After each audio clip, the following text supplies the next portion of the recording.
Ladies and gentlemen, this is Mr. Lin from SEAMEO RETRAC in Ho Chi Minh City, Vietnam.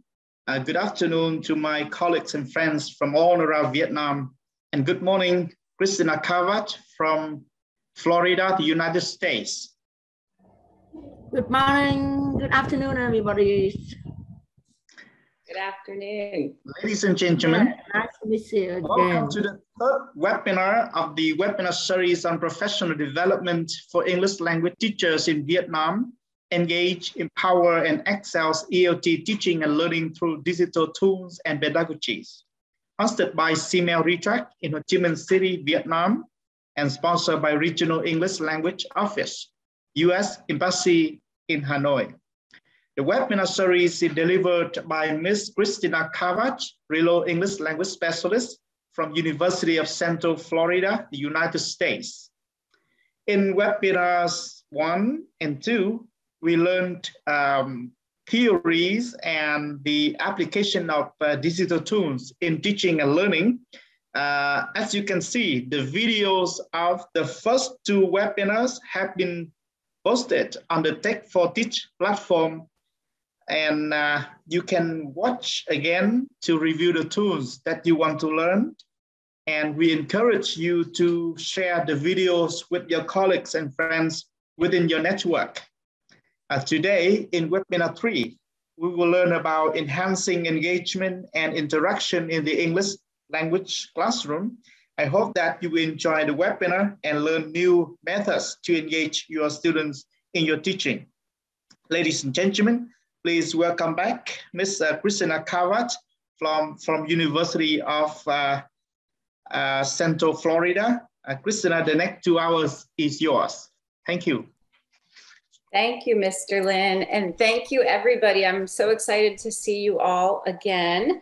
I know it's only been 1 week, so there's been a lot of information over the last week. So today we're actually going to talk about using the tools for engagement, and I'm going to walk you through how to create several lessons for engagement in a few of the tools, so that hopefully you can walk away today and feel very comfortable creating your own lessons with some of these tools.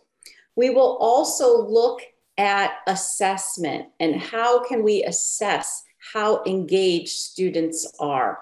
So I'm going to go ahead and share my screen here. Okay, so here is our Nearpod we're going to be engaging with today. So if you can use a secondary device and use this join code LI6NW. Okay, LIN6W, and I'll drop that in the chat box also. So you'll have that, because I'm going to move into the presentation. We won't start with this just yet, but it's good to have it ready today. So remember, if you're opening another tab, you can just go to join.nearpod.com. Or if you have a secondary device and you have the app, you can just open the app. Okay, so I'm going to move over to my presentation here. Okay, so we'll start with the presentation. And as I said, we'll go into that Nearpod in a minute. So as Mr. Lin said, today we're going to talk about enhancing engagement and interaction in the ELT classrooms. We'll start out with a little bit of review of what we've covered the last 2 sessions, just so we're all on the same page. Once again, being in the webinar, you agreed to be photographed. Occasionally, I'll take a screenshot so I can share these with other RELO specialists and other state fellows for our English language programs. So today, welcome back, of course. We'll do a quick review of our key ideas of webinar 1 and 2. Then I'm going to define for you, and you're going to define for me as well, what is engagement? What does that mean? And we'll talk about the 3 types of engagement and look at tools for building and fostering the 3 types of engagement. When we talk about engagement, I'm going to talk about different strategies that you can use in the ELT classroom to build that engagement. And with those strategies, we'll look at tools for each of those strategies that can help you build that engagement and even assess that engagement. And then, of course, I hope to leave about 15 minutes for some question and answers and thoughts. So for today's session, as I said, you want to make sure you have another tab open or an additional device. We will be engaging with Nearpod today, so we can all review what we've covered the last session and share ideas. So from webinar 1, it laid the foundation for technology and technology use in the ELT classroom. We spent a bit of time talking about, are we just using technology or are we thoughtfully integrating technology? And our goal is to integrate it and to merge it with the pedagogy of ELT teaching. When we do that, we have to think about our purposes in using the digital tools. We don't want to just use the tools because we have them, right? We want them to have a clear purpose. And the purpose might be for classroom management or management of content, or the purpose might be for teaching and learning, a way to present content and a way for students to practice content. Or perhaps we're using that tool to assess our students, assess their knowledge of what our objective is for that lesson. They can also be used to assess our own presentation of that knowledge. Are our students getting the information that we are sharing with them? We did talk about 4 key tools for that first webinar: Flipgrid, TED-Ed, Khan Academy, and Nearpod. And then webinar 2. This is where we built in the pedagogy, right? So we know we have great teachers. We have a wealth of great free tools and technology that we can use in our classrooms, but we need to have that pedagogy as well, okay? So we need not only to understand how we're integrating the tools and what purpose those tools serve, but what's our approach? What's our pedagogy? And how does that relate to ELT teaching and learning? And when those pieces come together, then that's where we have great teaching and learning. We talked about several pedagogies that relate to digital tools.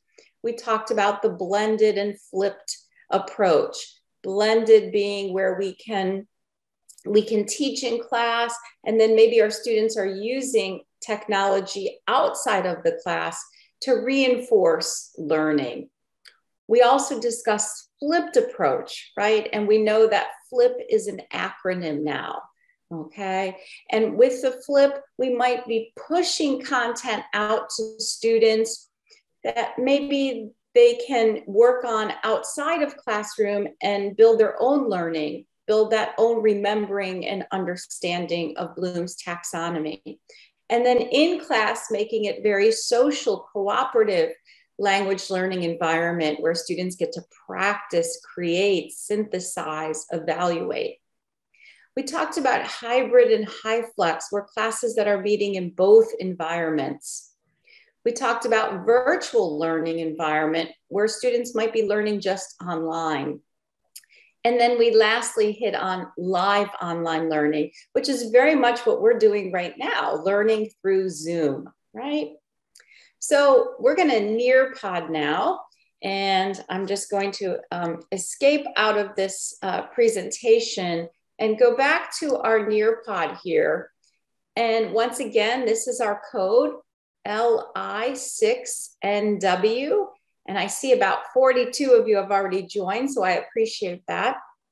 If the others would log on, that would be wonderful, so we can engage in some of this just quick review of what we learned our last session.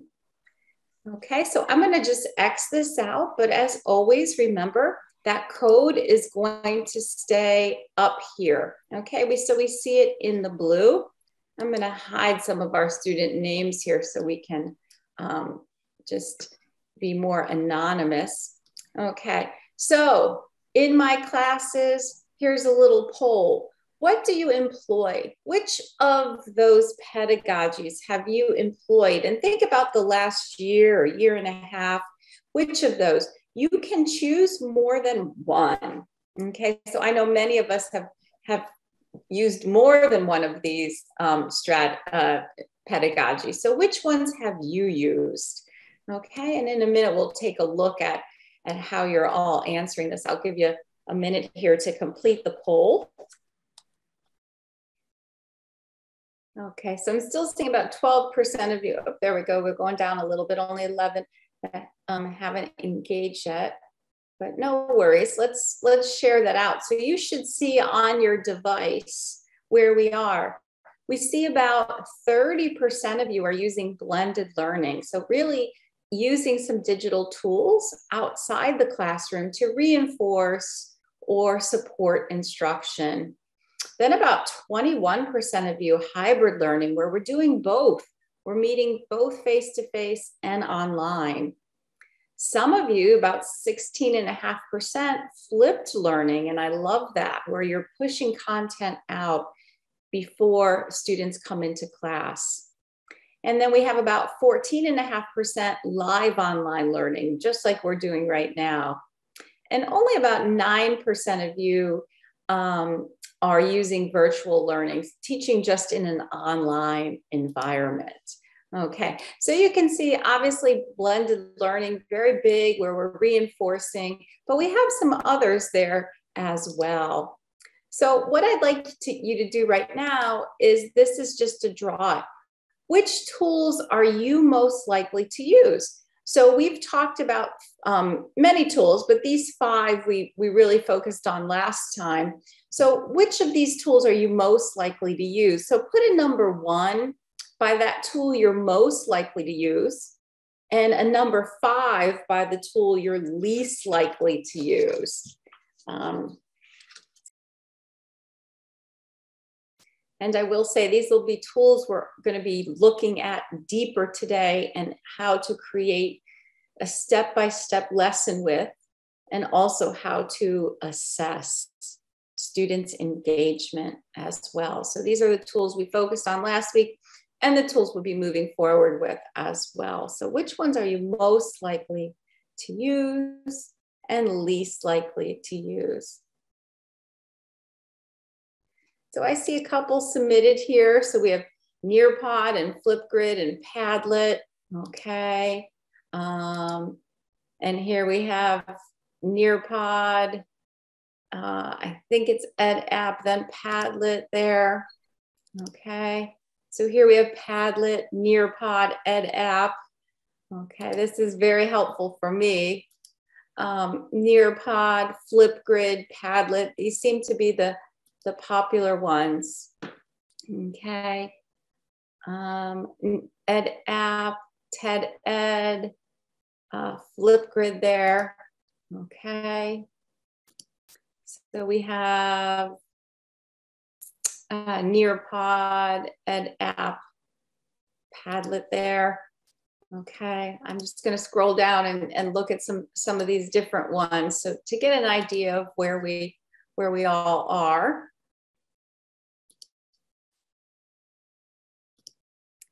Okay.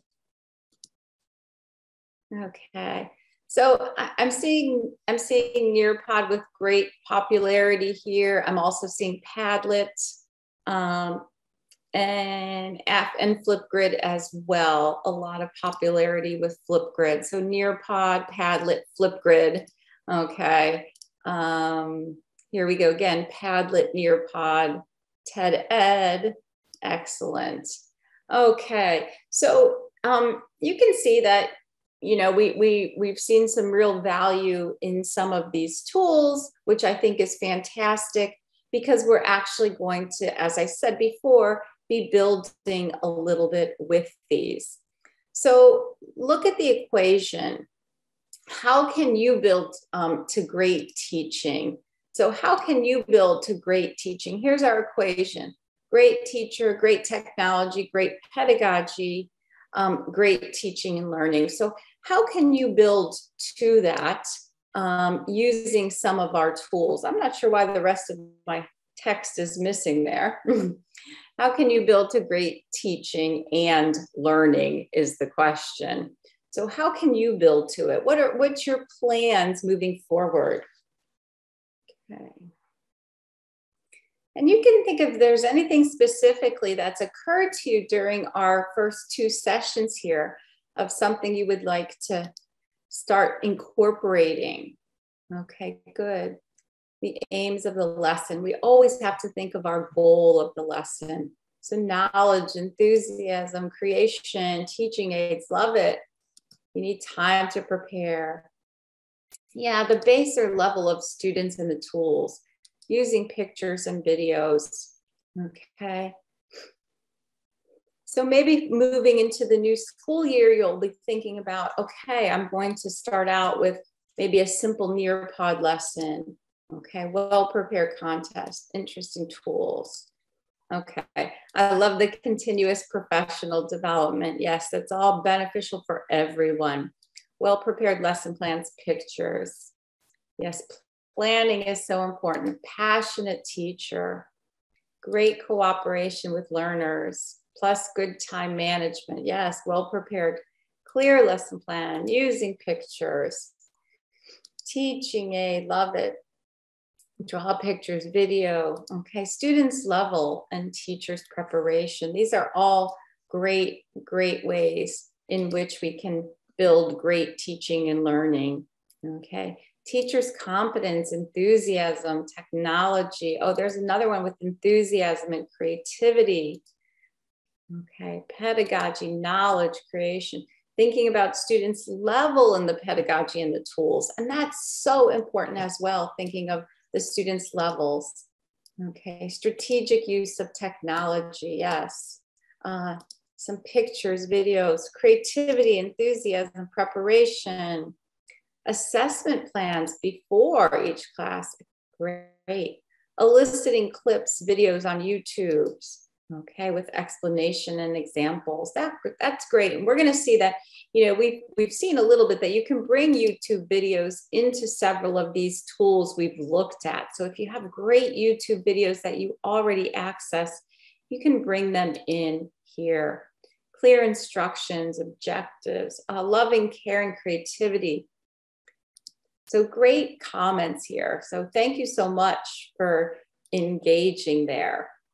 So now I've asked you to rank the tools, but what's the one tool you really want to know how to use, that you want to master? We've talked about this a little bit in some of our questions and answers. We have all these tools, but sometimes we get overwhelmed with the tools that we have. What's the one tool you really want to master so that you can move forward in your upcoming school year?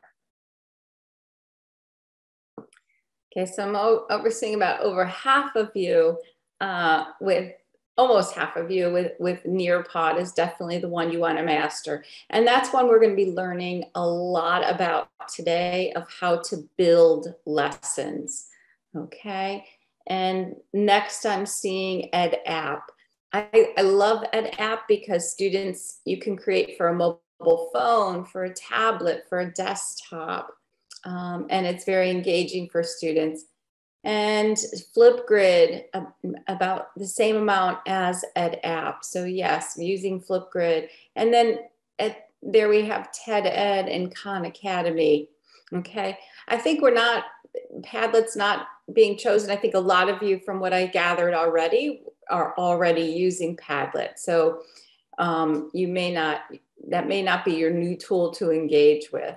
Okay, so I am seeing a lot of Nearpod, which is fantastic, because I am going to walk you through, as I said, how to create different engagement types of activities using Nearpod. So I'm just sharing that out. So what you can see on your device is the overall breakdown of where we are. Okay, so let's go back to our slideshow here. Okay, and let's get right into it. So today's goals for us, we're going to define engagement. We're going to identify those 3 types of engagement needed to build a successful language learning environment. We're going to identify strategies to build engagement. And then we're going to walk through tools of how those tools can help us build and foster each type of engagement.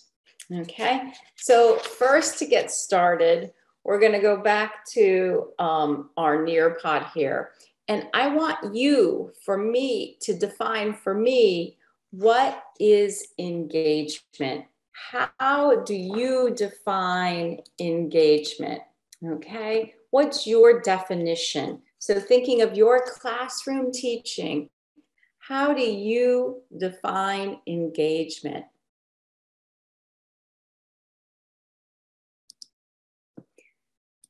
Okay, I love the ideas that are coming in. I'm seeing things like active learning, active participation, you know, getting students really interested and loving the lessons they're working on, getting students to take part, the interactions between teachers and students.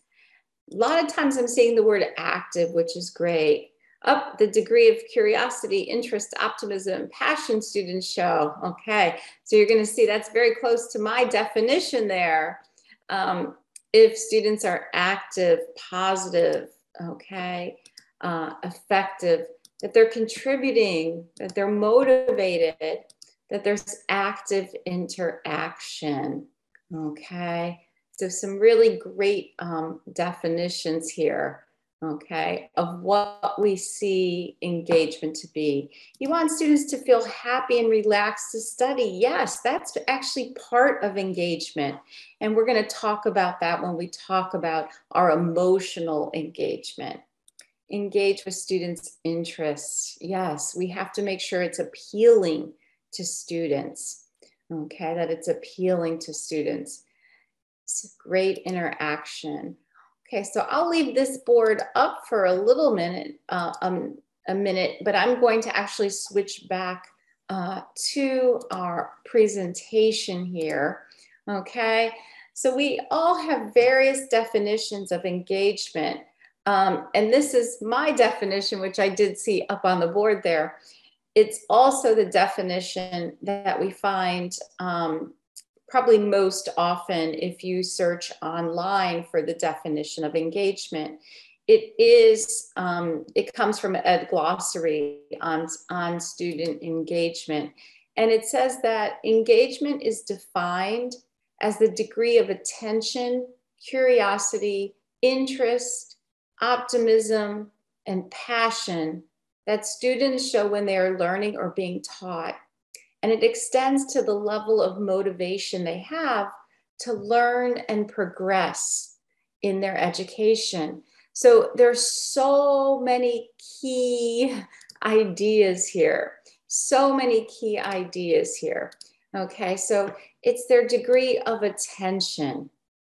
So how are they behaving in class? Okay, how are they behaving? Then their degree of curiosity, right? How interested are they? And that goes along with interested, but also what kind of questions are they asking? What kind of questions? So that also speaks to their behavior. And optimism.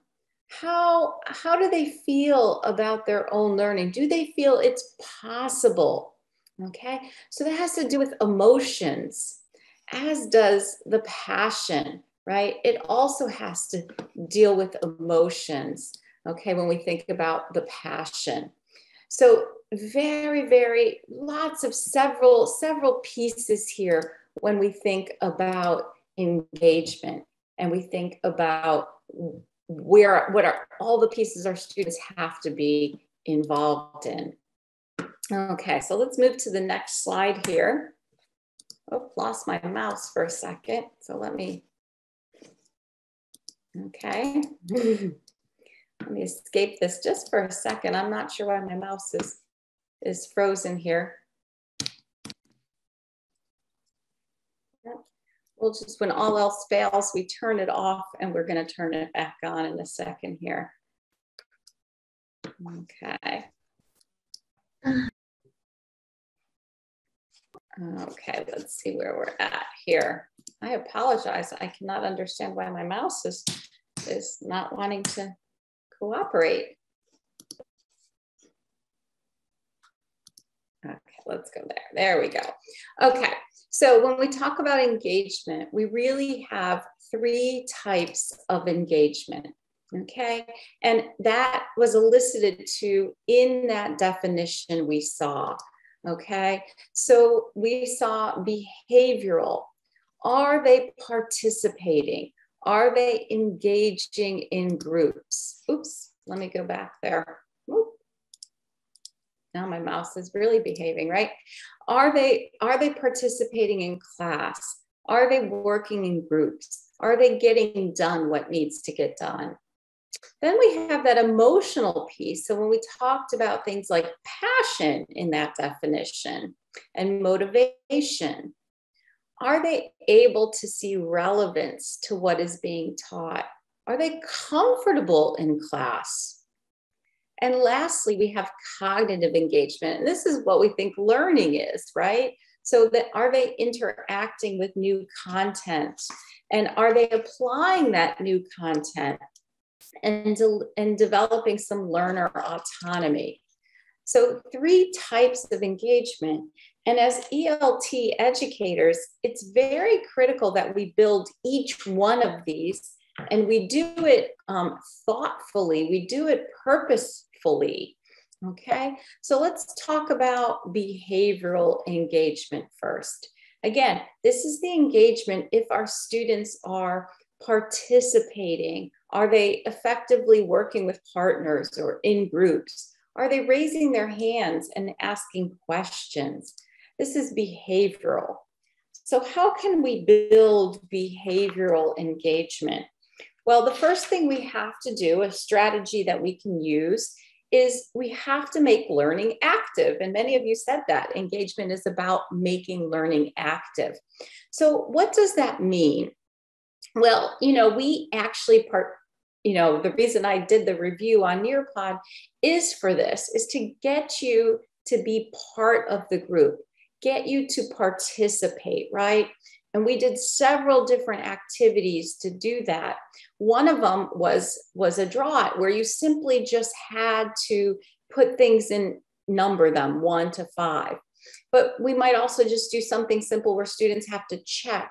So they're physically doing something. They're not just receiving information, but they're actually physically doing something. So we're appealing to their learning, their different learning styles. So a great tool to use for behavioral engagement, which we did, is Nearpod. So if we want to make learning active, we may want to use Nearpod or Flipgrid or Khan Academy or TED Ed or EdApp or Padlet. Now remember, we're focused on behavioral engagement. So the goal here is to get students to do, right? That's the first step. Okay, we have to get them to do before we get them to actually learn, right? So that cognitive engagement comes last. So what can you do? Well, in Nearpod, simple review, just like we did, right? You can create a simple PowerPoint slide or even a Word document, and you can save it as an image. And you can import it into Nearpod into a draw it. And that's what that activity is called. And then you can have students engage with it. So I'm going to actually go into our Nearpod here, okay? I'm going to escape this and go into our Nearpod. Oops, sorry. And I'm going to show you actually how to do this in Nearpod, okay? So over here, I'm going to be these are my lessons, right? So what I want to first do is I want to create a lesson. Now you're going to see I have tons of lessons here, and I have tons of folders with all my lessons. I like to keep my lessons organized by the classes I'm teaching. Okay, so I'm going to simply hit create, and I'm going to click lesson. Okay, so from there, I'm going to get this template, and I want to type in my lesson practice. So I'm going to put in behavioral engagement. Okay, so we can now right here, I can add content and activities. So if I slide over here, I can add something new. And here it could be content. Okay, so this is just content that you can add, or these are activities. So in this case, I want to add a draw it, because all I want my students to do is I just want them to engage with some content, in the sense that I want them to participate, right? So simple participation is a draw it. Now, when you do a draw it, you have to have an image for students to draw on. So I'm going to click upload image, okay? And here I've already created a PowerPoint slide that I saved as an image, okay? So I did a PowerPoint, and I just saved that slide as an image. So if I save it as an image, okay, let's see. Actually, I just saved it as a PowerPoint. So I meant I wanted to show you how to save it. So I'm going to open my image here. Okay, my actual PowerPoint. So it's going to just take a second because it's opening the PowerPoint we have. So here's the PowerPoint. And now I want to save it as an image. So I'm just doing File, Save As. Okay. And I should have the choice of saving it as an image. So an image would be a file that is JPEG, JPEG, or PNG. Okay. So right down here, the file format, this is where I want to save it as an image. And I have lots of choices here. I'm just going to save it as a PDF. That's also an image. Okay. So I'm going to save that. Now, when I go back to my Nearpod, I'm going to be able to upload that now as an image. Okay, so here I called it sample draw it. So here's my image. Okay, and I upload it. So I can adjust the size of the image. Okay, if I need to, I can do some flipping, rotating if I need to. Okay. And then I also want to put in some instructions. So I might say, please check the items you wear in winter. Okay. I can add a timer if I want. So if I want students to complete this in a period of time, you know, it could be a little race if I want to. Maybe I want them to do it in 30 seconds or 45 seconds. I can add that timer. You'll notice up here too, I can add an image or other media. Okay, so if I have image, I can choose an image from web content. For my listening and speaking classes where I'm working on listening and speaking, I might actually just add audio instructions. So students have to add audio. So as soon as I've done that, I'm going to save it. And now I have a draw it that students are ready to participate with, okay? When I go back to my Nearpods, we're gonna see this is gonna be the first lesson sitting in my lesson board. So right here is my lesson, okay? I could save my changes there. And now I can even launch my lesson if I'm ready, okay? And I can preview the lesson to see what students will see. Last lastly, I can edit it if I wanted to add anything to it. Okay, so that's how we can simply build behavioral learning, behavioral engagement by making learning active. Remember, behavioral is just getting students to participate, right? And that has to happen before they learn. So that's our first strategy. Our second strategy is to build in peer-to-peer learning. So we know students are more likely to participate if they feel comfortable with their classmates, right? So a great way for peer and peer learning, and I did a screenshot there of some of you who responded to our first Flipgrid, is to perhaps use a Flipgrid. So building in peer-to-peer learning, getting students just to participate.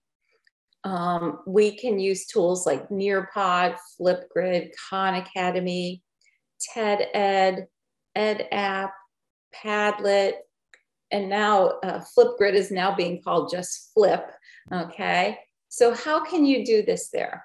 Well, after you've created a free teacher account, you can create a group, you can edit the topic, you can copy the link and share.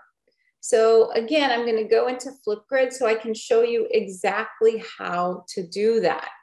Okay, so I have all my tabs open here. So here are the groups under this account that I have. But what I want to do is once I have a Flipgrid account, I want to create a group. Okay, so I'm going to create a group and I'm going to give that group a name. Okay, now I've already done this and I'm going to go back, but I'm just wanted to show you. So I've called it Webinar 3. You can give the group any name you need. You can edit the theme, which means you can change that picture. Okay, and you're going to decide who can join. Anyone with the link you send, or only people you approve. You can email the link.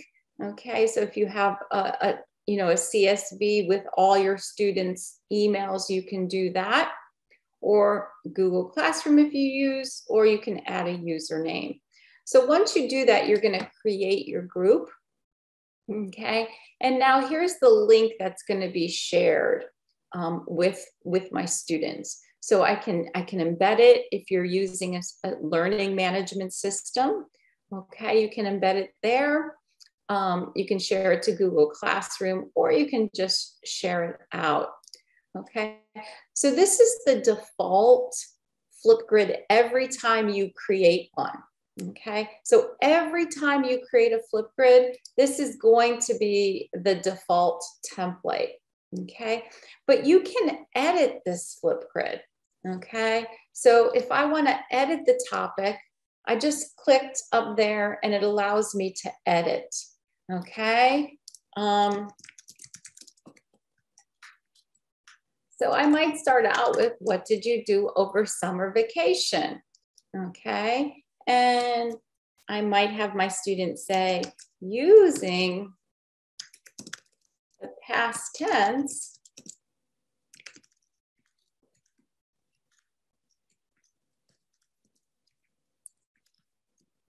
okay. And in my video, I want them to share maybe, where did you go? Okay. What did you see? For example, okay.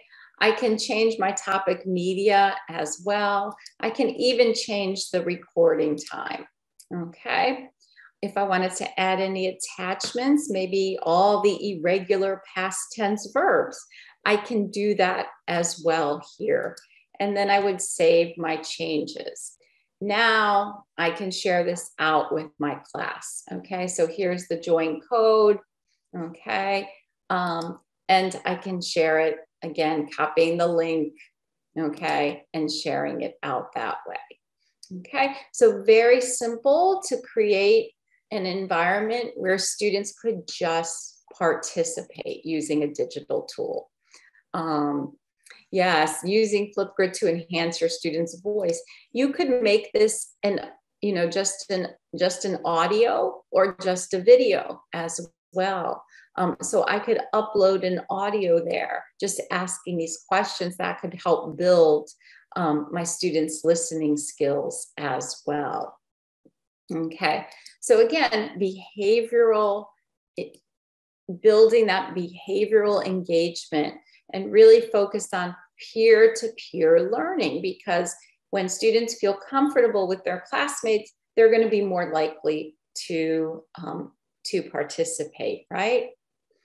So we also want to think about micro-learning. We know that students today, their attention spans are much shorter than students 10, 15, 20 years ago, because they are surrounded by digital tools. And so before, we may have been in a class where we could talk for 30 minutes or 45 minutes and students could easily sit there and take notes. And now we know for students to stay participating, for students to stay engaged, they need content that's presented in much smaller pieces, And so we can build in micro learning. Okay, so that's presenting little videos where students can get information. Okay, so we might use tools like Nearpod, Khan Academy, and TED Ed. And I'm going to walk you through how to do this in Nearpod, where you can create your own lesson or video. You can choose your video and you can add questions to the video. And this is my favorite thing in Nearpod, that you can put any video in. And when you're putting a video in, I can build in these little engagement questions and see how students are participating with those questions. Okay, so I apologize, I'm going to escape this again. And we're going to go to Nearpod. So let's say the same lesson, okay, I just want to put a video in. So I'm just going to choose that lesson and I'm going to edit that lesson. Okay, and what I want to do here is I actually want to be able to add a video. Okay, yep, I'm going to show you how to add questions in Nearpod right now. Okay, so what I want to do is maybe I want to add it right before here. Okay, so I'm going to put in a video. Okay, so right here where I'm adding content, I'm going to click video. Now, when I do this, it's going to ask me, do I want a YouTube video? Do I want my own videos, which are videos that I've already have, or maybe I want to upload a video. So I know many of you are using YouTube. So if I go to YouTube and I'm typing in weather, clothing, winter, ESL, okay? So if I just type in that and I can find some short videos, right? So this is an educational a video for children, winter clothing vocabulary. So let's say I'm just going to choose this one. Okay, so I choose this one. I can watch it to see if it's a good video or not that I want to use. But in this case, I'm just going to save it. I'm going to assume that we can use this video here. So what happens is now it puts my video in my Nearpod. So this video is sitting right there in Nearpod. I can trim the video. So maybe I don't want to have the beginning portion. There might be some advertisement, or I might not want the end video. There might be some advertisement. So I can click trim and I'm just going to drag this. And this gray part right here, that's where it's going to start my video now. Okay, and if I go to the end, I usually trim at the end too, because we have advertisements, okay, where it says subscribe. So right there, I want to say trim. And now I've cut that part out of the end, okay, at least most of it. Okay, so I want to look at my video, and ideally, I want to add activities, because remember, the goal of this is to build behavioral engagement, right? That's our goal. So I want to add activities. So after I watch the video, I might say, right about here is where I need to add an activity. So maybe we've already covered winter clothes, okay? And now I'm going to add an activity. So when I click add activity, I have the option of an open-ended question or a multiple choice question. So open-ended is where you'll ask a question and students could type in all different kinds of answers. And you'll have to go in and actually, you know, look at each one of those and make sure that the students are on the right track. I would probably choose a multiple choice question, because again, we're just trying to build participation here, right? So when we talk about cognitive engagement, we definitely want to use those open-ended questions, but here we may just want to use a multiple choice question. Okay, so I might say, which clothes are for winter? Okay, and so I could type the options here. She mentioned scarf, she mentioned coat, okay, and I want to make sure I check the answers that are correct, okay? So putting this green check means that it's a correct answer, okay? I'm going to put swimsuit, okay? Just give a wrong answer here. And now I'm going to save that question, okay? What you see here is that you can see where my multiple choice is in the timeline.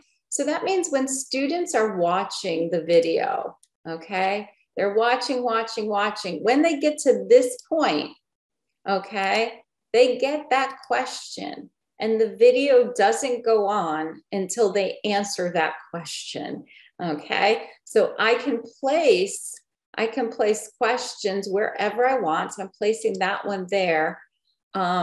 Or I can decide, oh, I'm going to move it up a little bit right after scarf. Okay, so that allows me to determine where's the best place for that question. And now when I save it, okay, and I'm going to go back so you can see what it'll look like in your library. So here's my library now, okay, and you'll see it starts with the video. Okay, starts with the video, and I can preview it. So I can see what students are going to see. Okay, so here's the preview. You can see right where that blue dot is. That's where my question is. Okay, that students will get stopped on. Now, you'll notice here, it's the interactive mode is default. So again, what that means is students have to stop and answer that question in order to move on. If I change this, you'll see the question disappeared. So that means students don't have to answer the question in order to continue with the video, okay? So it's default interactive mode, and that's probably where we wanna leave it for behavioral engagement, okay? Okay, so I'm gonna switch back to our slideshow. So once again, building in this micro learning really allows students to participate, okay? And it meets our digital learners where they are, okay? So I'm hoping for homework for our Tech for Teach platform that you are going to build a lesson. So we'll talk about that towards the end. Okay, so another way to build behavioral engagement is to really personalize our learning. Okay, so personalized learning is all about, and yes, we'll have a recording of this training, but I also have a recording of how to create all of these things in our platform.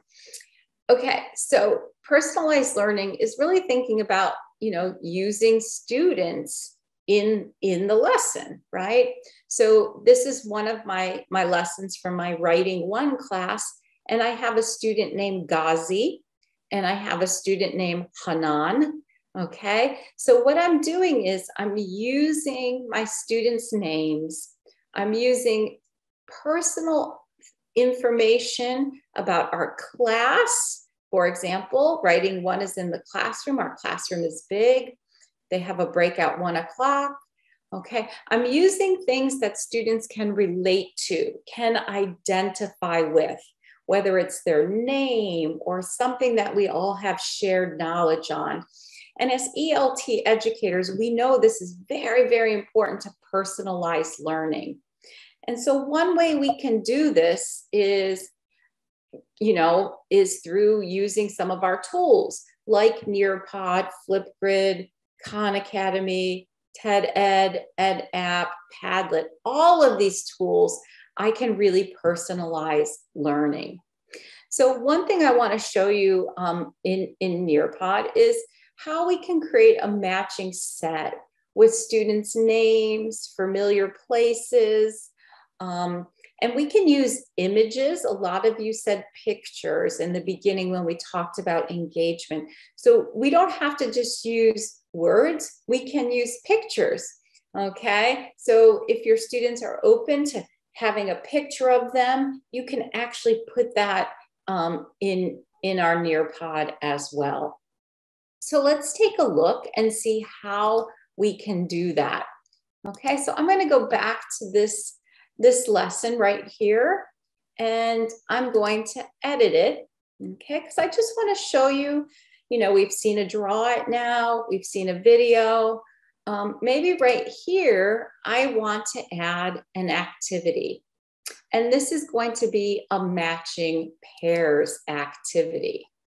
So when I'm presented with a matching pairs activity, it tells me to add a pair, okay? So you can see I have options. I can add an image, okay? Or I can add a text, okay? If I click image, I could find something in Google, okay? Like scarf, okay? So I'm gonna find a picture of a scarf.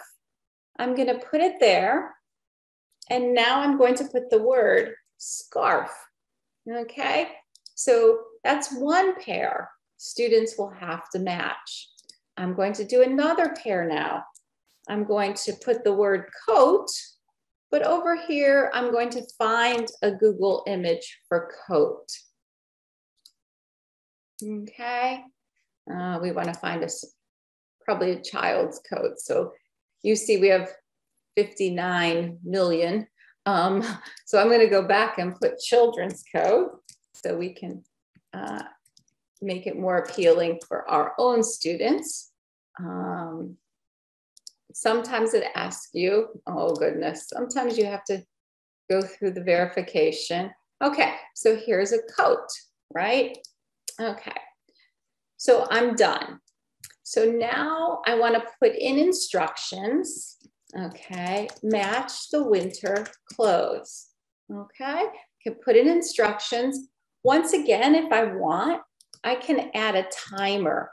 Okay, now occasionally I do this with my students as a review because they really want to compete against themselves or one another, actually, and to see who can match it the fastest. I can preview this, coat, scarf. So preview means I have to do the activity. Scarf, there it is, it's a match. Coat, it's a match, okay? so that was the preview of it. And of course, I want to save it. So now here's my lesson. They're going to watch a video. They're going to get some questions. They have to check which clothing is winter clothing. Then they have to do a matching pair, right? So I have now already built a very simple lesson in a very short amount of time that's really building behavioral engagement. That's really building behavioral engagement. Okay. Okay, so I'm seeing lots of comments. You guys are loving this today. I feel like we needed a good foundation to understand the tools and how we integrate them and our pedagogy before we really dive into how to build it. Okay, so going back to our slideshow. Okay, so behavioral engagement. So those strategies, make learning active, right? Peer-to-peer learning. We want to personalize learning, right? And we want to build in micro learning. So now let's talk about emotional engagement. And so just to review, emotional engagement is really about how comfortable students feel in the class. Okay, so first we have to get them participating, right? We have to get them to be active. And this might be just as simple as checking a box in a drive. But after we do that, we have to make sure that they're comfortable and they're motivated. And we know with language learners, lowering that affective filter is so, so important. So we want to think about how do we build emotional engagement? Okay, well, one thing we can do is make sure that we build a community of learners. So this is very different from peer-to-peer learning, right? Making sure that students are working with their partners, but building a community of learners is getting the group to feel like they're a group, right? To have some shared experiences together, to get them to build knowledge together, to help one another. So this is just a screenshot of the Padlet we did last week, right? Where together we listed all the days of the week. Together we listed things we want to do. Together we listed times of the day. So what I was doing here is just getting us to collaborate, to work together as one unit, okay? And that can really help build our emotional engagement. So building that community of learners is our first strategy for building emotional engagement. And, we can do this through many tools. We can do this through Nearpod, through Flipgrid, through Padlet. So when we started out and we were reviewing the things that we've done last session, and I had you do the discussion board in Nearpod, that's a great way to build a community of learners for everybody to share information. So we're going to look at Padlet, and I'm going to walk through how to do this in Padlet. But one thing that, you can use Padlet, really, it's a community bulletin board so that everybody can get their ideas out there and everybody has this shared information or shared knowledge. So we'll make a Padlet. We're going to work with some settings. We're going to publish and share that Padlet. So I'm just going to escape out of there. And I've got my Padlet open right here. Okay. And so you'll see I have a few Padlets under this account right now. And so here is webinar 3. So the first thing you want to do is up here, just make a Padlet. Okay. So what do I want my Padlet to look like? Do I want it to be a wall? Do I want it to be a stream? Okay, which means that it would scroll down the content. Do I want it to be a grid? Do I want it to be a shelf, points on a map, a canvas, or a timeline? Okay, now most people go with the wall.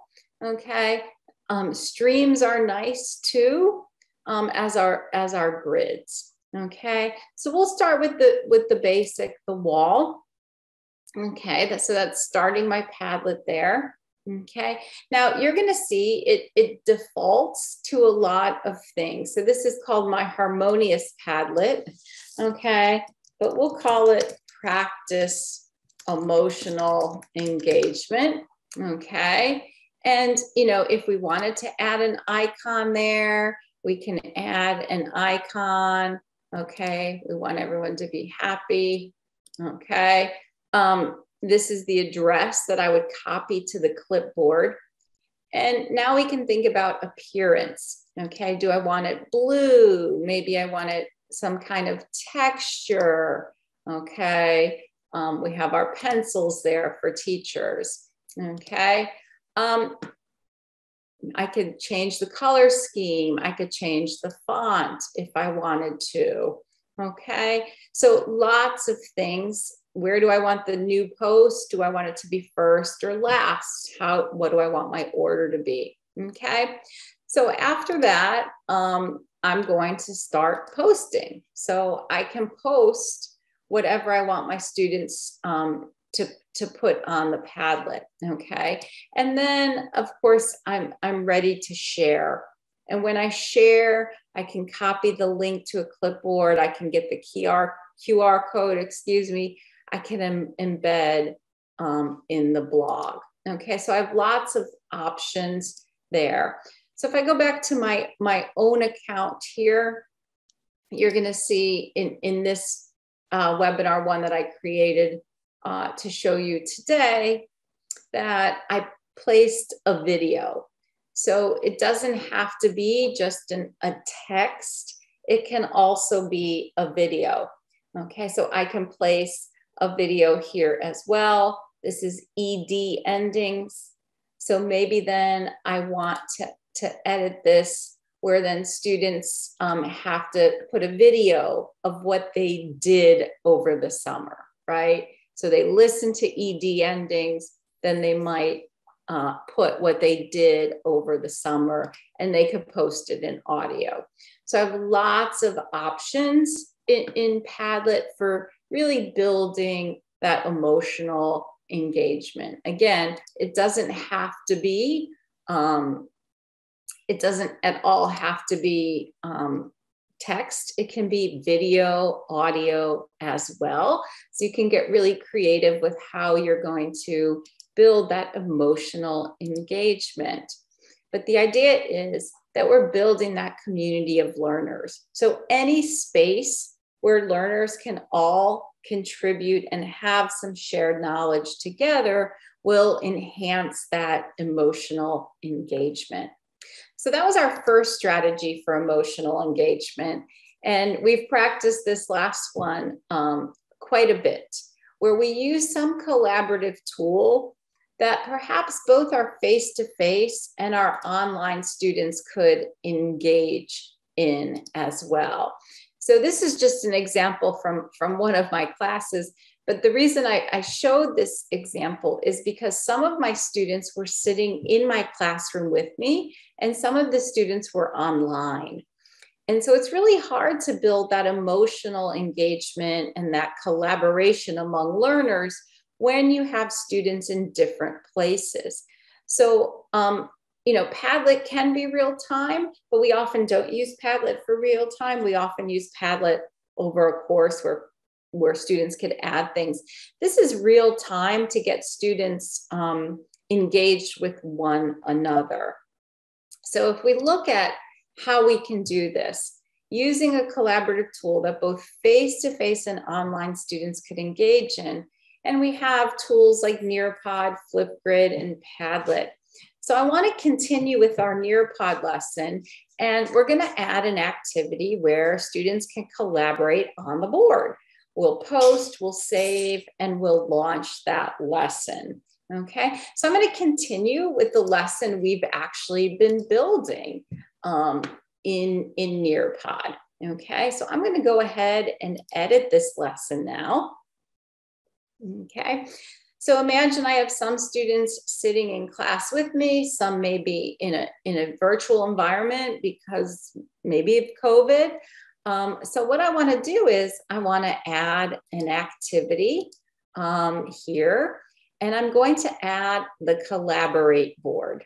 Okay, so the Collaborate board right here. Again, a way for that community of learners. Now, right away, there's a few things I can do. I can set it as a grid, which means the student comments are going to be how we've seen them across and down, or I could set it so it's columns.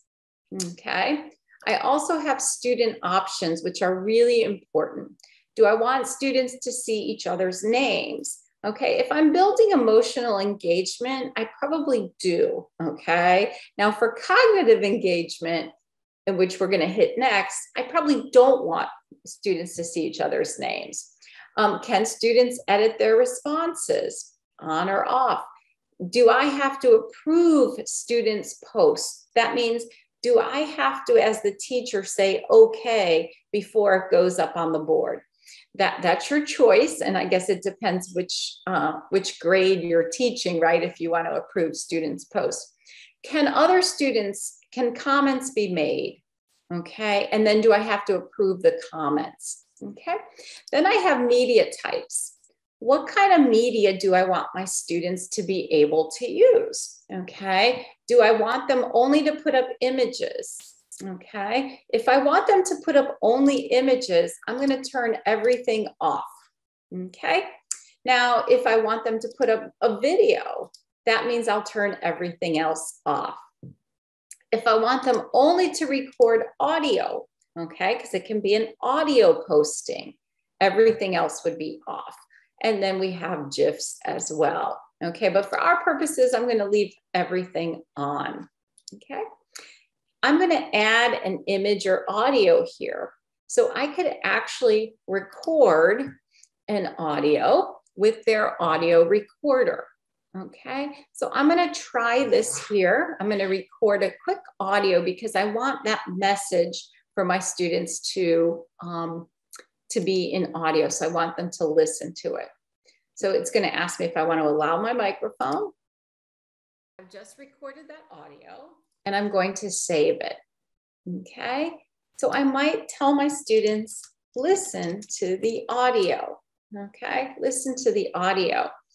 And now what I've done is I've created a digital board where students have the audio.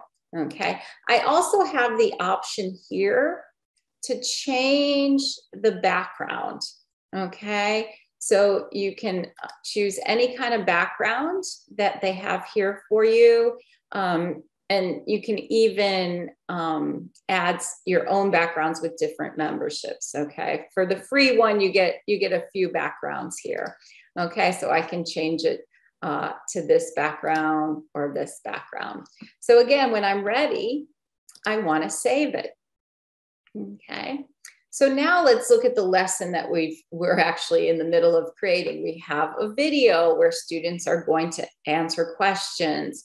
We have a draw it where students are going to behaviorally engage, right? And participate. We have a matching here that can be personalized, right? We can actually use our students' pictures or our students' names.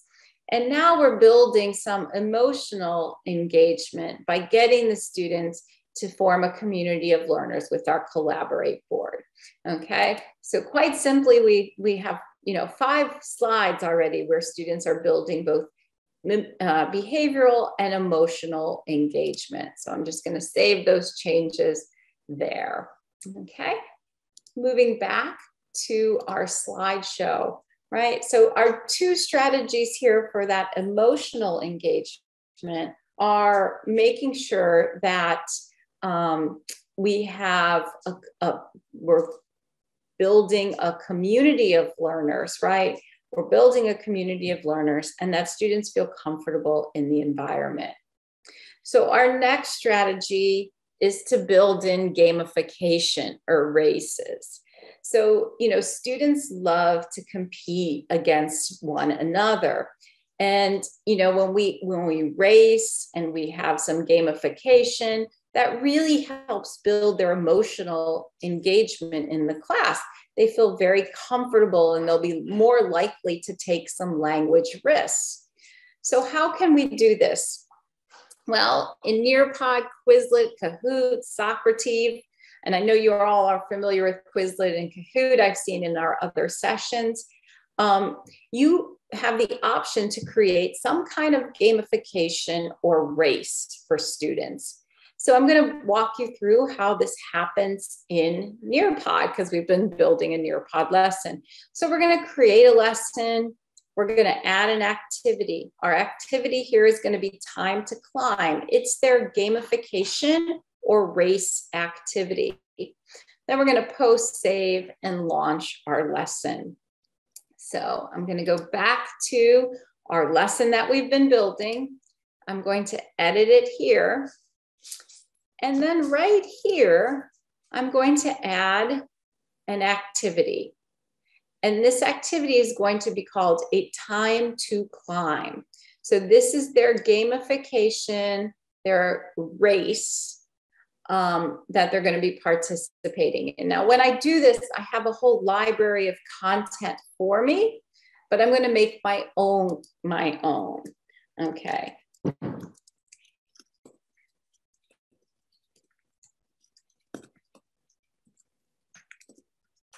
So I might just put this in, okay? I could have them answer in images.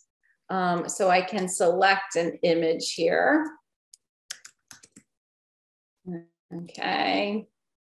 So maybe they wear mittens, okay?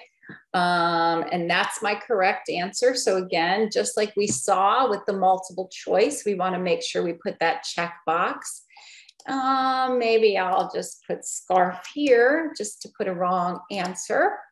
Okay, and we'll go with that scarf. Okay. And I can continue to add questions here. Now, one thing that's important right up here is the timer. So this is where the race aspect comes in. Okay, and maybe I want to take it down to 15 seconds. Okay, I'm going to add another question because we're going to participate in this.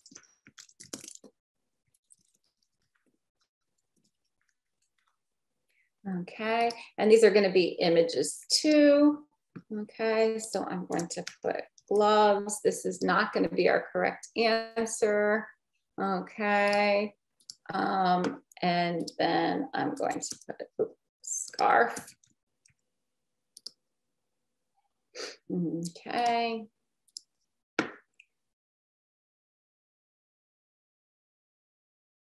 And that is our correct answer. As soon as my scarf picture comes up, sometimes our pictures take a little bit. Okay. And again, now one thing you'll notice, because I set this time for 15 seconds, that means all my other times are going to follow that. Okay. And I'm going to save it. So now I have a little bit of gamification. Okay, now I have a little bit of gamification built in to help not only build my behavioral, but also my emotional engagement. Okay, so saving both of those. Okay, so again, I want to save my changes. So now my lesson, I actually have 6 activities already built in there. Okay, and I think what we'll do is we'll actually participate in this lesson right now that is building both emotional and behavioral engagement. So I'm going to ask you to go ahead and join this Nearpod. Okay, so you may still be in the other one. No worries.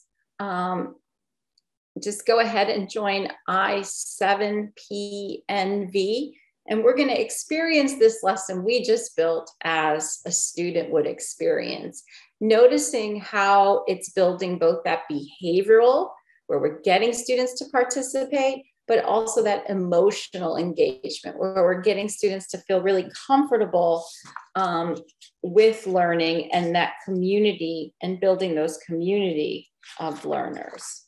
Okay, so I'm going to just close that out, and your code is still up here.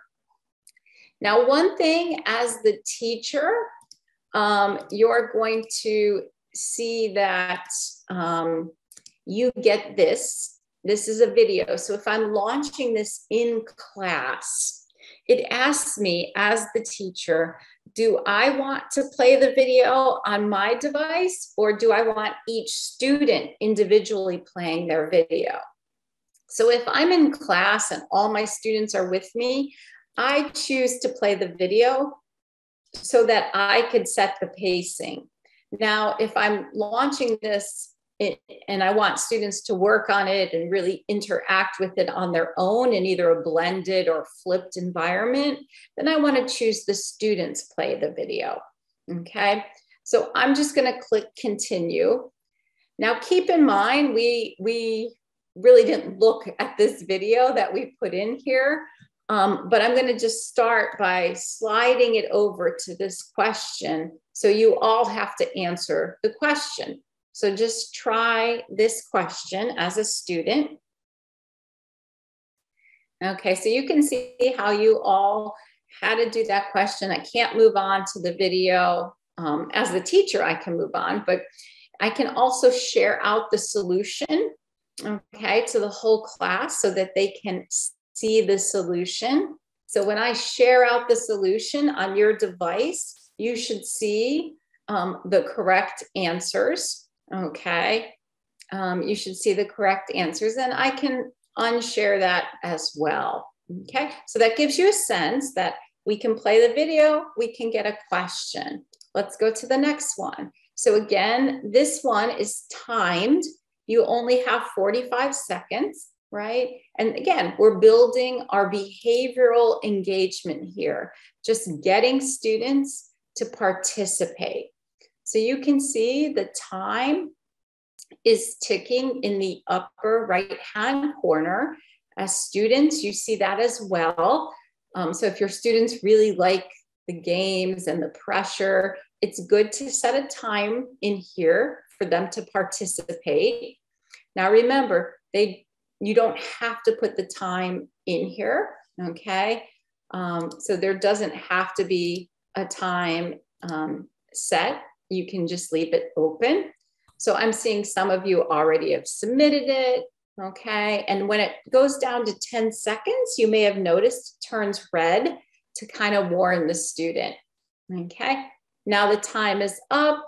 And we can see who has participated, right? As the teacher, I'm seeing who is submitted, who's still in progress, who hasn't done their drawing yet, okay? So again, building that behavioral engagement, okay? Now here is our very short matching activity. So again, when I time it as the teacher, I control the start of the time. So I'm just going to start that time, and you guys can do our little match so you can see how students would engage with this. Again, we can personalize this more by, taking pictures of our own students or our classroom objects. Okay, and you all have done very well with our 2 questions here. Okay, so you can see the time is still ticking. If I want to share with the class after the activity, I can actually click view pairs so I can review the pairs together with the students, okay? Once again, you saw that red go. So that's our matching. Again, really personalizing and building that behavioral. You can see how active learning is. Here's our board, okay? So I'm not gonna necessarily have you post on this now because of time's sake, but you can hear the audio. And again, I can ask students just to record audio back up there, Okay, so that's a real possibility if I really want to build our listening and speaking skills. I could also have them do video very much like our Padlet. I'm sorry, very much like some of our Flipgrid tool that we have used. Okay, so again, being able to, build that behavioral and emotional engagement, building a community of learners. And lastly, this is really the tool, we haven't tried this one before, so I really wanted you to participate. You're gonna see, I can choose the scene that we wanna go to, okay? And next, you're gonna be asked to choose a little avatar as a student. You'll pick one of those avatars, okay? And we're gonna see a race, and this is gonna be specifically a space race. Okay, so I'm gonna wait a minute to get as many of you to engage in this as possible, because once we start the game, it's impossible for you to catch up. So I'll wait for as many of you as I can to get on and engaged. And many of you like the little green Martian, I see. Okay.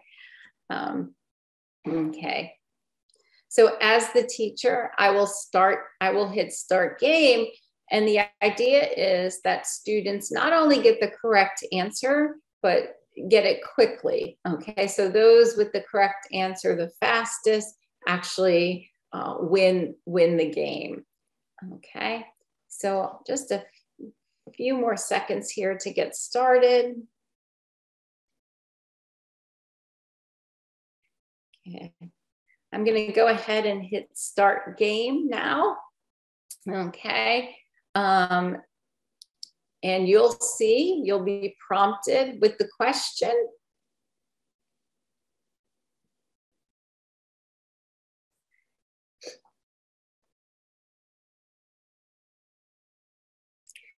So what I'm seeing as the educator, and hopefully if you can see my screen as well, you're seeing the overall class performance. Okay, so I'm seeing 30 of you got this correct. Nobody chose an incorrect answer, which is just what we want to see. You can see yourself racing up into space. Okay, you can see the time ticking down.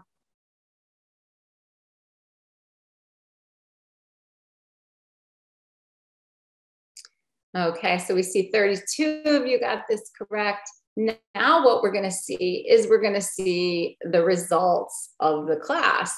So we can see Yong Lee won, right? Was the fastest and got the answers and most of the answers. And so we can get a whole breakdown of how everyone did. So that gives you just a little sense of that very short, simple lesson that we all created in Nearpod, and how it's building that engagement.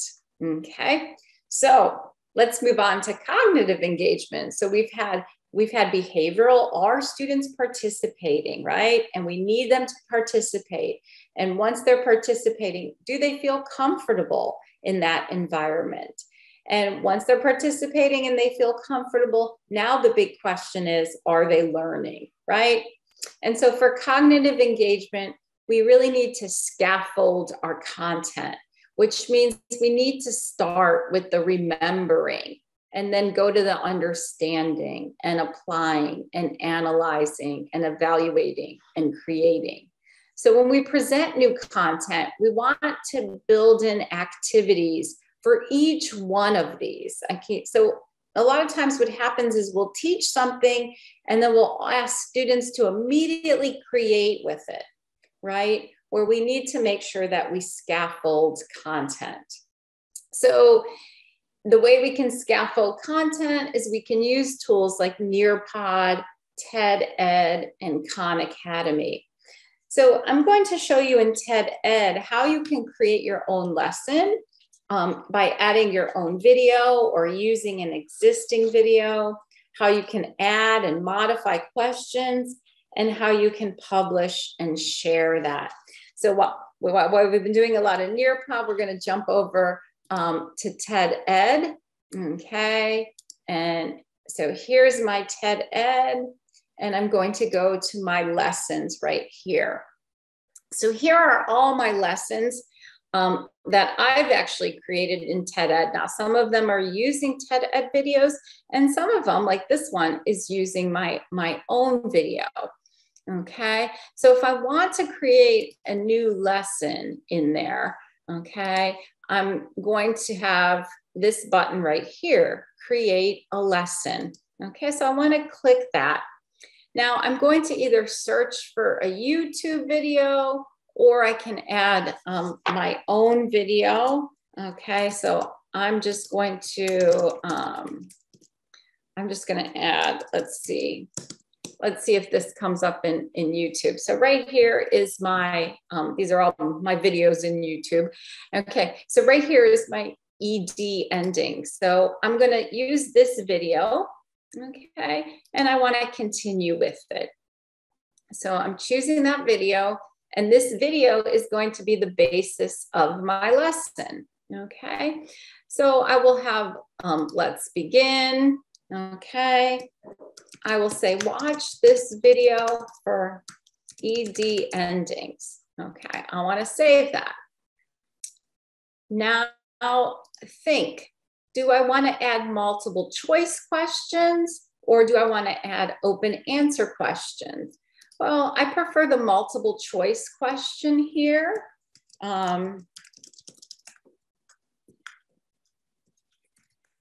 Okay, so what's the rule for the T ending?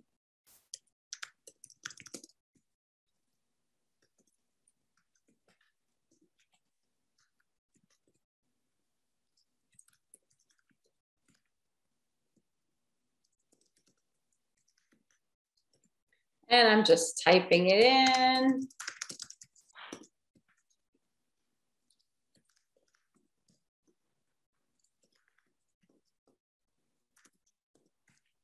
Okay, so I want to maybe give a video hint. I can put in where in the video this goes. Okay, and I just want to save my question. Okay, so I can add another one. I can add a dig deeper question.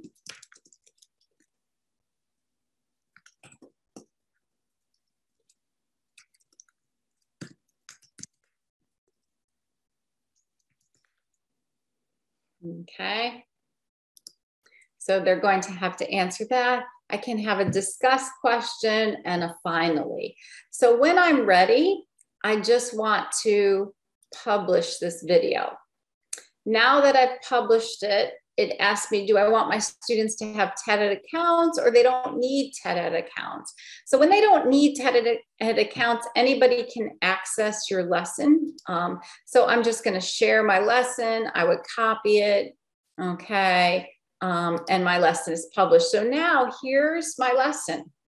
Okay. And I can preview my lesson, and I can work through my lesson. So very simple. I can grab videos from YouTube. I can make my own videos. I can put in questions there. Okay, so very, very simple to really build that cognitive knowledge using TED Ed. Now the same can happen in Nearpod, and we saw that with the video that we put in as well in Nearpod. I see you all are still commenting on Nearpod. Yes, it's a fantastic tool. I also want to think about, when I'm building cognitive engagement, the second strategy here is to really think about the time for micro learning.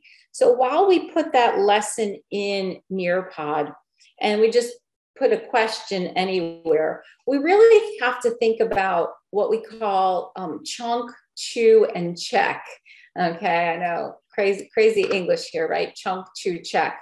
So we think that, you know, for micro learning, we shouldn't have more than 10 minutes of teaching.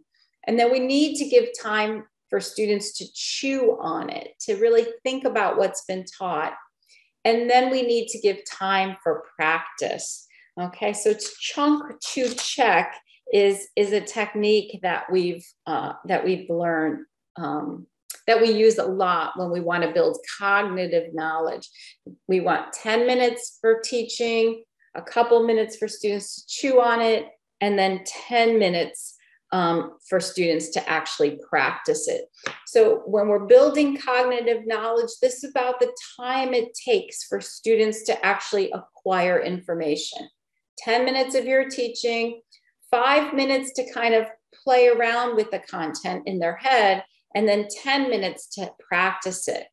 If we're going beyond 10 minutes of teaching, students are really going to be able to struggle with practicing with that content.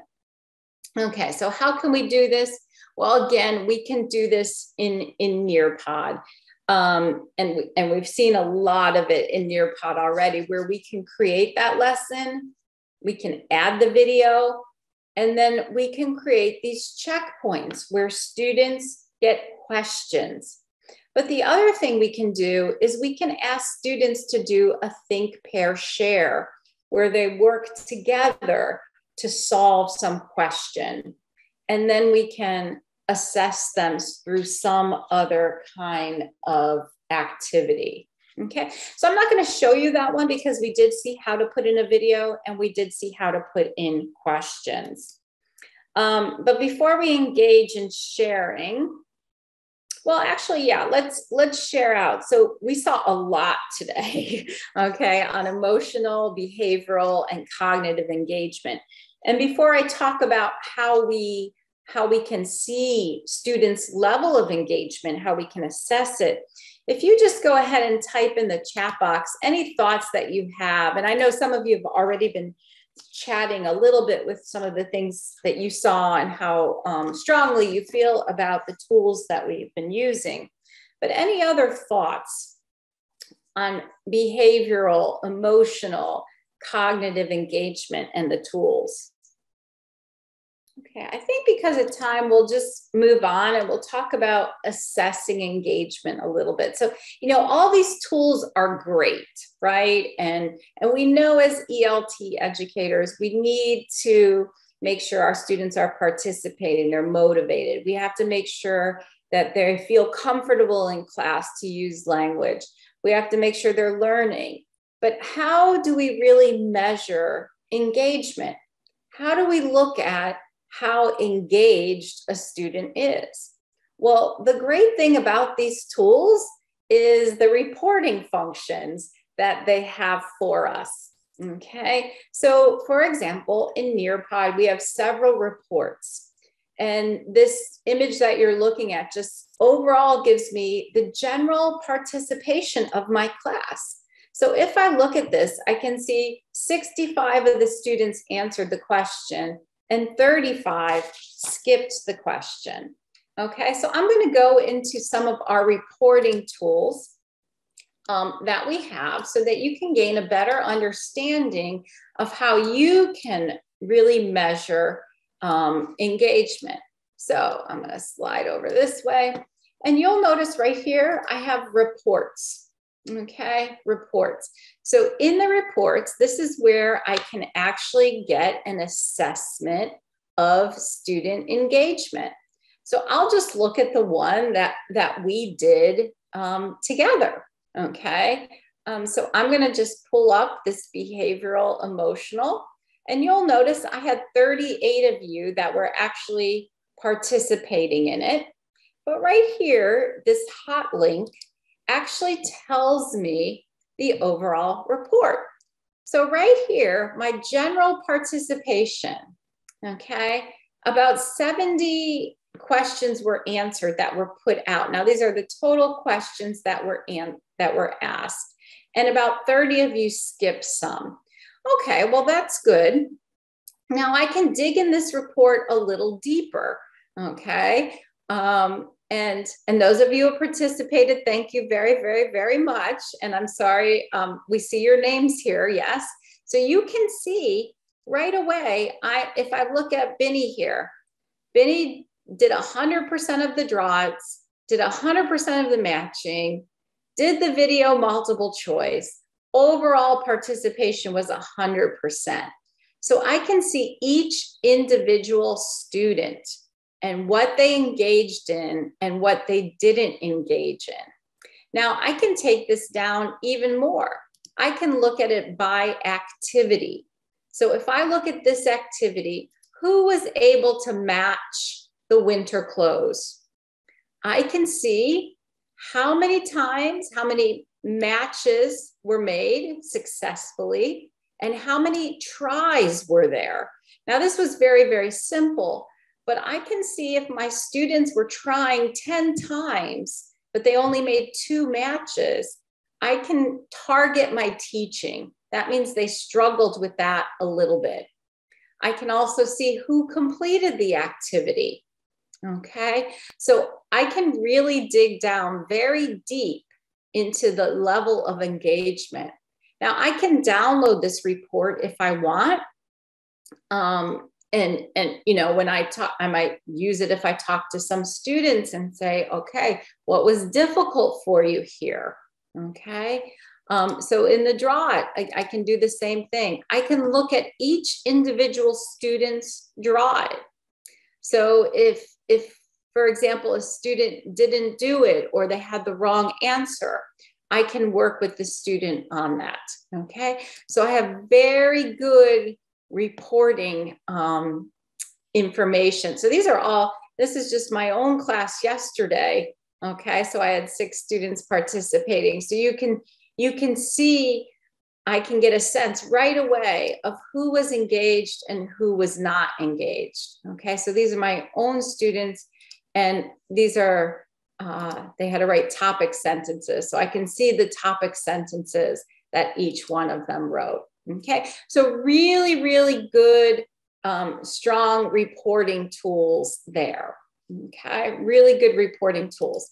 I also want to show you some reporting tools from Khan Academy, okay? So we didn't really talk about Khan Academy today, but I'm gonna show you some reporting tools that you can see from Khan Academy, because it also allows us to identify where the students were struggling, okay? So I'm gonna go to our digital landscape. This was the grammar one in Khan Academy. So what I can do is I can see overall progress. Where are my students, okay? So, you know, this is one that I put out in our platform the very first week, and I can get a picture, okay, of how my students are doing, okay? I get a percentage of mastery. So I can see that, you know, a lot of zeros. I wasn't expecting you to do all the work, but you get an idea. I can see who has been engaged in it and who has not been engaged in it. Okay, so that's Khan Academy. I'll just bring this over so we don't keep going back and forth. And then TED Ed. I also get a reporting information from TED Ed. So jumping back over to TED Ed. If we look at this lesson right here where it says review student work, I can see who was engaged in this. I can see how many attempts they made, okay? When they made their attempt, okay? So if I have students who have made no attempts, right? That's where I can know I need to build that behavioral engagement with the students. I need to build that behavioral engagement with the students, okay? So that's TED Ed, right? And then I also have Ed App. Okay, again, we didn't look at Ed App today, but we used it last time. And I really love their reporting features. Okay, so let's just look at Ed App and their reporting features. Oop. Okay, right here is my Ed App. If I look at this, okay, and I want to see my reporting features, I'm just gonna click this. Oh, I'm sorry. I want to look at my users and my achievements. Okay, so who's been meeting the goal, but analytics is really where I see the overall. Okay, so I can see the performance dashboard and also the summary and also of the users. So looking at my performance dashboard here, I can see who's doing what and how they're doing. So am I able to measure engagement? Yes. I'm able to measure behavioral engagement, who's participating. I'm able to measure emotional engagement, right? And then I'm also able to measure cognitive engagement. Okay, so these are my courses, right? My different courses. But if I look at it by the course, I can see, this was a class I'm teaching right now. I can see that their progress is only 37%. 51% of them have unopened an activity. So I can see over half of them are not engaged. They're not behaviorally engaged. So very, very telling, very, very telling data. Okay. So to summarize, because I do want to leave time for any questions, is, we really have to build, foster, and assess behavioral, emotional, and cognitive engagement for ELT language success. Okay. And the way we do that is by strategically incorporating tools that facilitate the process. So, going back to our equation of great teaching, great tools, great pedagogy, we also have to really understand in the pedagogy, what kind of engagement are we trying to build? And what tool can help us build and assess that level of engagement? Okay, so I definitely want to hear any questions or thoughts or comments that you may have now that we really worked through a lot of the pieces of engagement and the pieces of building some lessons for our students.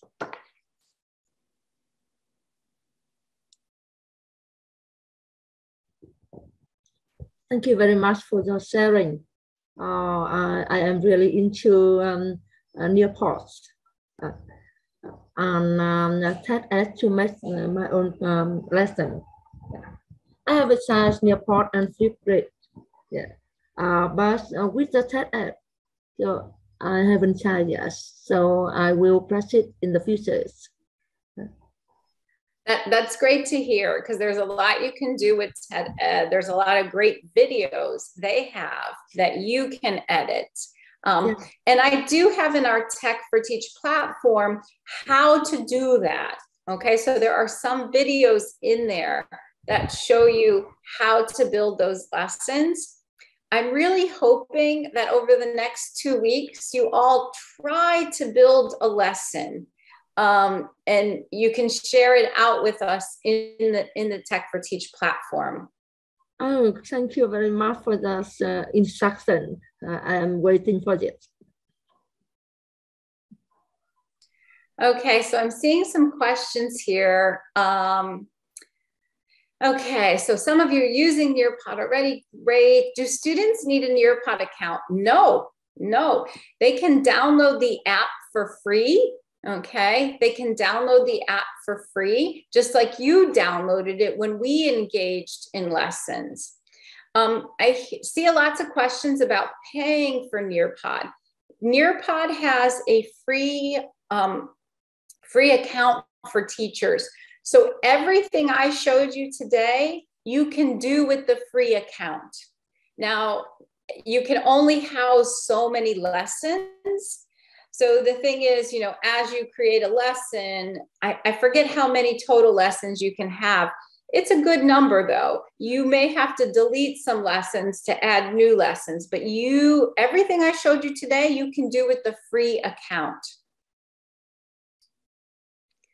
Okay, so I'm just saying Nearpod is useful. Yes. I think it's one of a great tool from K to university. So it doesn't matter if you're teaching first grade or sixth grade or university students. It is a very good engagement platform.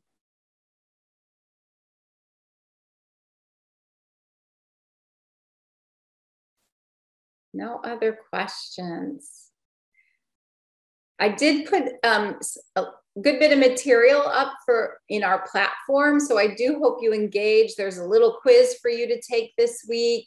There's some videos for you to watch. There's a journal I hope that you participate in. So those who have been participating, thank you very much. I appreciate your comments and your journals. So just keep chugging along there with some of those activities. Thank you very much.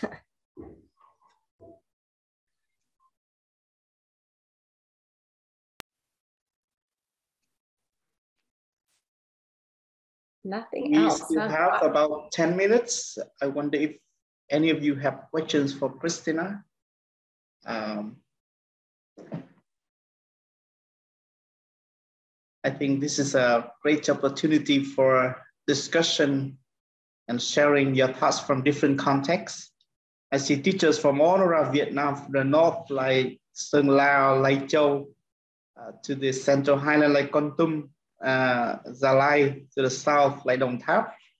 Yeah, very diverse context of using technology in teaching. If you don't have questions, you can also comment or share your context with other teachers. And Christina, thank you. Yeah, I would love to hear. Many of you said you love Nearpod. What's a lesson that you think you can create in Nearpod right away? What's on your mind as far as, oh, I want to create a lesson like this?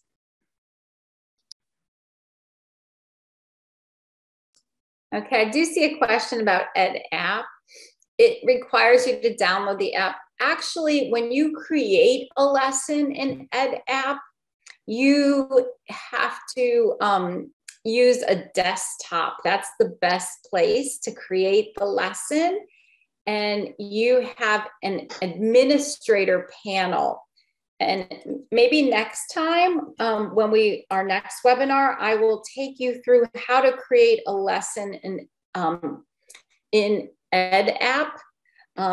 It again is totally free. Your students do need the app to do the lesson. Okay, it's a free app. But to create the lesson, you could do it right on a desktop. You want to make sure you sign up for an administrator, a teacher account. And that way it allows you to create the lesson. I think next time I'll show you, we can walk through how to create a lesson in EdApp. Now, if I were doing a face-to-face webinar series with you, face-to-face workshop, I would make you all create and present your lessons, but maybe we'll create, and some of you, if you would share those on our platform, that would be fantastic.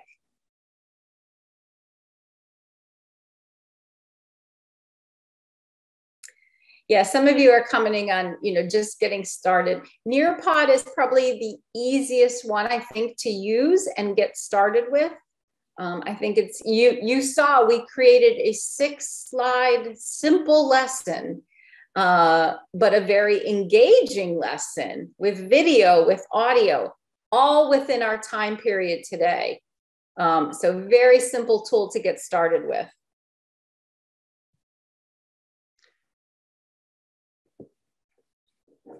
A very brief question. Do you think Nearpod is more appropriate for a synchronous lesson or an asynchronous lesson?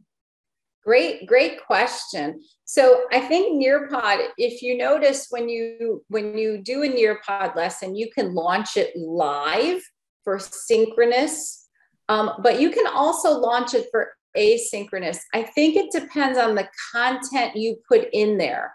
So sometimes I'll just do a video with the interactive questions, and I will launch that asynchronous for my students so that they can work through the video on their own time at their own rate, because they can go back and watch the video many times. Where a live, if I'm doing synchronous, that's when I might do some more gamification, some more collaborative board, where students could, we want them to be on at the same time. So great question. I think it's the type of activity I want to do, whether it's live or launched as what they call a student-paced lesson. A student-paced means the students all do it on their own time. Videos are great for student-paced lessons. Because in our context, sometimes the curriculum is so rigid and it's difficult for us to apply, so many tools in the lesson. So if we have other support team tools for a synchronous lesson for students to learn by themselves, or to do homework or things like that, that would be very good for students in our context. Okay, we have just about 5 minutes before we go. Today we have learned very interesting tools to enhance engagement and interaction in ELT Classroom. On August the 3rd, in August, we will have 3 webinars. The 4th webinar will be optimizing project-based learning in ELT. Christina, you know that in Vietnam is applying the new textbook, the new curriculum. So in the new set of textbooks, we try to integrate project-based learning in English learning, English teaching and learning. This is actually is not really new to teachers in Vietnam. However, we still encounter a lot of difficulties in applying project-based learning in teaching. So I hope that in the next webinar, our participants will have an opportunity to learn more theories and best practices about project-based learning in different contexts. And where possible, we can apply some digital tools to promote project-based learning, to support students to do projects at home, to improve their English skills and knowledge. So that will be the focus of webinar number 4. And I hope that participants will enjoy webinar number 4 with a very interesting topic, project-based learning. And this is the end of webinar number 3. We will try to edit the video today and post on the Tech4Teach platform so that you can share with your colleagues. And you watch again if you want to, learn more about the tools. And one more thing, don't forget to log into the Tech4Teach platform to share ideas, to chat with your friends, to do assignments. Now, actually a very simple assignment. We don't want to, put so much pressure on you during the summer vacation. I think it's just a time for you to do the networking with teachers all around Vietnam. This is you can see the names on the screen, teachers are from all around Vietnam.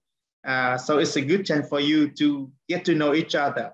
Thank you very much, Christina, for getting up early again and deliver the webinar today. Thank you very much. My colleagues and friends all around Vietnam for participating in the webinar today. Thank you very much and see you again on August the 3rd. Thank you very much and bye-bye. Thank you. Bye-bye.